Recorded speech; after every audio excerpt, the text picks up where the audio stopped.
Mas eu queria te fazer duas perguntas aqui. A primeira, você falou de passagem aí, negócio de pipeline.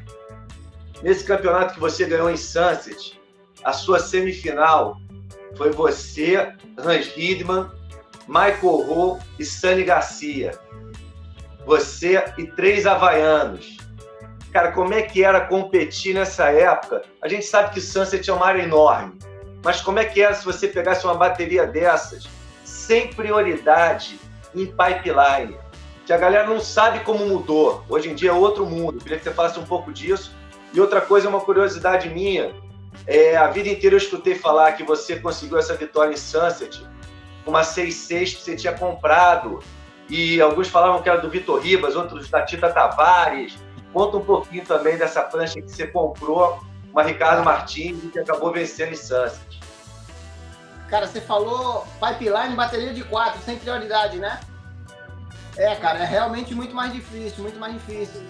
E nessa época que eu tava ali, que foi 2003, 2002, quando eu tava saindo do circuito ali, eu senti isso, cara, porque não tinha prioridade, então era muito difícil. Eu sempre tive essa dificuldade em estar em point break, ou em estar num pico como pipeline, assim, um pico muito fechado, tipo Margaret River, quando tava main break ali menorzinho. Eu sempre tive essa dificuldade, cara, de estar no meio do bolo, porque eu sempre fui mais focado em pegar minhas ondas. E, pô, sem prioridade fica difícil, né, cara? Fica aquela briga e tal. Eu nunca me dei muito bem nessas situações. Realmente é muito mais difícil, cara. Mais difícil do que Sunset, porque, pô, pipe é aquele negócio, cara.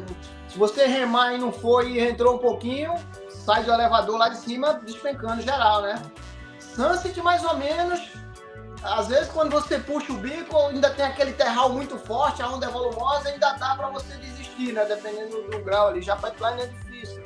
Mas você falou ali naquela bateria dos havaianos, Cara, ali, pra minha sorte, todos eles competiam entre si, né? Então ninguém queria dar mole pro outro. Não tinha aquele negócio, vamos segurar o brasileiro. Não tinha isso. Então, meu irmão, a minha tática foi aquela. Quando os caras estavam no pico, eu deixava os caras no pico. Quando os caras saíam do pico, eu pegava a onda. E quando voltava, pegava uma de oestezinha que vinha no meio do caminho. Eu ia fazendo minhas notas. E quando eu tava confortável, eu ficava no pico. Fui ganhando nessa estratégia aí, cara, o campeonato inteiro. E Sunset, cara, eu vou te falar que é mais fácil o cara competir no mar maior do que competir em Sunset Point. Sunset Point é muito ruim, cara, de competir, é muito difícil. Hoje em dia é mais difícil ter uma competição ali, só se não tiver onda nenhuma, né? Tiver no prazo final, os caras fazem ali. Né? Antigamente era mais fácil acontecer na condição ruim. Igualmente em Cayman Land, porque às vezes ia até para Cayman Land, né? E muitos atletas, cara, tinham essa dificuldade em surfar bem em Sunset Point e competir e se dar bem, porque era muito difícil. Eu até falava, galera, se liga, vai treinar em Sunset Point, que é mais difícil do que Sunset Grande. Vai treinar em Cayman Land, porque se o campeonato for dividido, alguém vai correr em Cayman Land e aí vai se ferrar, porque não tem noção nenhuma da onda, nunca surfou. Vi vários caras, velho, se ferrarem por causa disso. E assim, cara, depois eu falo da prancha. Em Sunset, cara, no ano que eu ganhei, realmente eu não me via ganhando um campeonato ali com 8, 10 pés, né? Porque realmente eu não tinha essa experiência, mas eu já tinha tido boas performances lá, já tinha ganhado de Ronnie Burns, já tinha ganhado de... Quem era o outro? Do Brock Little, cara. Que Deus o tenha, os dois, né, cara? Só falecido.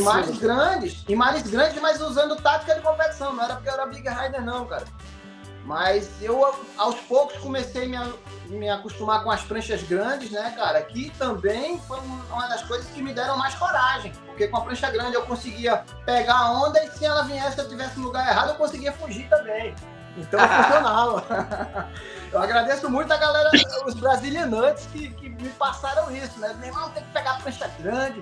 Ganzeira, eu lembro que o primeiro ano que eu fiquei lá no Hawaii era com o Murilo Brandi, o Parcelli, o Anésio, o Chan, o Tail, toda aquela galera que já surfava muito de prancha grande, os caras me pilhavam muito, velho. Foi muito engraçado quando eu cheguei nesse primeiro ano com a 6.6 e os caras vinham com as 10.4, 9.6, aí os caras, meu irmão, você tem que pegar uma dessa. Eu digo, você é doido, se eu precisar de uma prancha dessa, eu tô fora.